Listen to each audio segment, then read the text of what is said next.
இன்றைக்கி பார்த்து எங்கள் ஊரில் பவர் கட்டு நேற்றுக்கே மெசேஜ் வந்து 8 மணிக்கு போகும். நான் 9 மணி ஆகிட்டும் கரண்ட் போகலை. ஆனால் இவங்க சொல்கிற நாளில் கரண்ட்டு கட்டாக மாட்டாங்கன்னு நானும் நிசாரமாக இருந்துட்டு கடைசியில் கரண்ட்டு போயிட்டு அவசர அவசரமாக எல்லாம் ஒரு வழியாக செய்து முடிச்சாச்சு. அச்சுக்குட்டியும் ஸ்கூலுக்கு விட்டாச்சு, கிட்டிக்குட்டியும் ஸ்கூலுக்கு விட்டாச்சு. என் பாட்டுக்கு நான் ஒர்க்கை பார்த்துட்டு இருந்தேன். நேற்றுக்கே புதுசாக 2 ஸ்டூடெண்ட்டு டெய்லருக்கு வீட்டில் வராங்க. பட் ஆரி ஒர்க்குன்னா ஈஸி, சொல்லிக் கொடுக்குறது. டெய்லரிங் கொஞ்சம் கஷ்டம், டைம் வேறு இல்லை. ஒரு சைடு பார்த்திங்கன்னா இந்த ஆரி திங்ஸுக்கு பேக்கிங் போடணும். ஸோ ஆன்லைனில் ஆரி கிளாஸ் எடுத்துகிட்ருக்கேன். தேவைப்பட்ட நீங்களும் காண்டாக்ட் பண்ணிக்கோங்க. திங்ஸும் கொடுக்குறேன். 499 ரூபாய்க்கு ஆன்லைனில் கிளாஸும் எடுக்கிறேன். ஸோ தேவைப்பட்டால் ஸ்க்ரீனில் தெரியுற நம்பரை காண்டாக்ட் பண்ணிக்கோங்க. ரொம்ப நாள் ஆசை இது மாதிரி ஒரு பாக்ஸ் நிறைய த்ரெட்டு வாங்கி வச்சு தைக்கணும் அப்படின்னு. ஸோ ஒரு வழியாக இப்போ தான் நடந்திருக்கு எனக்கு. ஸ்டிச்சிங் அண்ட் ஆரி ஸ்டூடெண்ட்ஸுக்கு கொஞ்சம் ஒர்க்கெல்லாம் சொல்லி கொடுத்து என் பாட்டுக்கு கொரியர் போட ஸ்டார்ட் பண்ணியிருந்தேன். 1 hour கிட்ட ஆகும் பேக்கிங் எல்லாம் முடிக்கிறதுக்கு. இதில் ஒரு ஜீவன் என்கிட்ட இருந்துட்டு நான் இல்லைன்னா என்ன பண்ணியிருப்பேன் ஷைனி அப்படின்னு.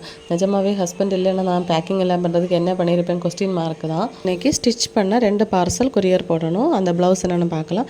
இந்த 2 க்ரீன் ப்ளவுஸுமே நான் ஆல்ரெடி ஸ்டிச் பண்ணி தந்து ஒர்க் பண்ணி கொடுக்குறது. அழகாக இருக்குது பார்த்தீங்களா? நீங்களும் இது மாதிரி ஒர்க் பண்ணி பாருங்கள். தென் இந்த ப்ளவுஸ் பார்த்திங்கன்னா ஆல்ரெடி நான் ஜோதிகா சாரிக்கு இந்த ஒர்க் போட்டிருந்தேன். ஸோ அவங்க வந்து கோல்டன் கலரில் கேட்டிருந்தாங்க. அதுவும் நீட்டாக தான் இருக்குது.